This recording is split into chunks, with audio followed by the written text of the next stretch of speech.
शाळेला सुट्टी असल्यामुळे आम्ही गावी जायला निघालो. सकाळी लवकरच निघालो कारण प्रवास लांबचा होता. आई, आपण गावाला कधी पोहोचणार आहे? बाळा, अजून तर आपल्याला खूप लांबचा प्रवास करायचा आहे. पावसामुळे झाडे रस्त्यावर पडली व रस्ता बंद झाल्यामुळे आज आम्हाला इथेच थांबावं लागेल कारण की गाव खूप लांब आहे. मी एक काम करतो, आसपास कुठे राहण्याची सोय होती का बघतो. काय माहिती रस्ता कधी उघडेल. चला, राहण्याची सोय तर झाली. आई, खूप वेळ झाला. बाबा अजून कसे आले नाहीत? येतीलच आता. ते बघ, आले बाबा. चला, राहण्याची सोय झाली आहे. चला पटपट. बाळांनो, चला पटपट. आज आपण इथे राहणार आहोत. ठीक आहे. आई, आपण चल ना, थोडा वेळ बाहेर बसू शकतो जवळ. हो, चल जाऊ ना. तुम्ही जास्त वेळ बाहेर बसू नका. रात्री इथे भूत येतात. काका, भूत वगैरे नसतं, हो ना आई?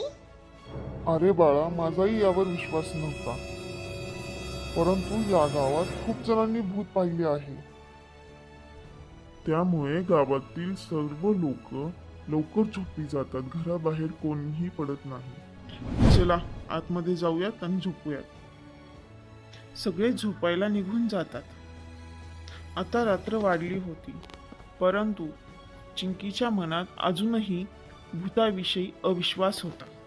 चिंकीला बाहेर कसली तरी कुजबूज ऐकू आली. तिने बाहेर डोकावले. तिला अंधारात काहीतरी दिसत होते. थोड्या वेळ ती तिथेच लपून थांबली व बाहेर बघत राहिली. तिने पाहिले की तिथे अजून 2 जण आले होते व ते एकमेकांशी काहीतरी बोलून जंगलात जायला निघाले. थोड्या वेळातच भूतही त्यांच्या मागे जंगलात निघून गेले. काहीतरी गडबड आहे. चिंकी पुन्हा आत गेली व आपल्या बाबांना घेऊन बाहेर आली. तिने जे काही पाहिलं ते सर्व काही बाबांना सांगितले. चिंकी बाबांना घेऊन जंगलाकडे निघाली. थोडा वेळ त्या भूताचा व लोकांचा पाठलाग केल्यानंतर ते एका नदी किनारी येऊन थांबले. समोर एक गुफा दिसत होती, त्यामध्ये ते तिघेही गेले. चिंकी अजूनही चोरांचा पाठलाग करण्यासाठी पुढे निघाली, परंतु तिच्या बाबांनी तिला तिथेच थांबवले व आपण सकाळी पुन्हा इथे येऊ असे सांगितले. आता आपण झोपूयात, सकाळी बघू काय होते ते, असे म्हणून ते दोघेही झोपायला निघून गेले.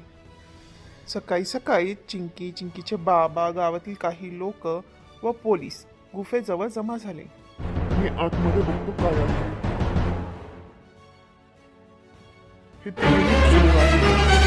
दिवसापासून यांच्या शोधात होतो. हे तिघेही आजूबाजूच्या गावांमध्ये चोरी करत होते. जंगलाकडे कोणीही येऊ नये व यांना पकडू नये म्हणून हे स्वतःच भूत बनवून तुम्हाला घाबरवत होते. शाबास चिंकी बाळा, आज तुझ्यामुळेच हे सर्व पकडण्यात आले आहेत. या सगळ्यांना घेऊन जा इथून. चला, आपण गावात जाऊ. सगळे गावाच्या दिशेने निघून गेले. धन्यवाद बाळा, आम्ही तुझे आभारी आहोत. आम्ही पुन्हा कधीच भूतावर विश्वास ठेवणार नाही. एवढे बोलून सगळे गावकरी आपापल्या घरी निघून गेले.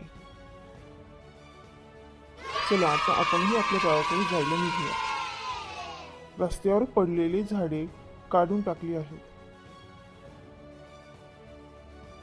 सगळेजण आनंदाने गावाकडे जायला निघाले.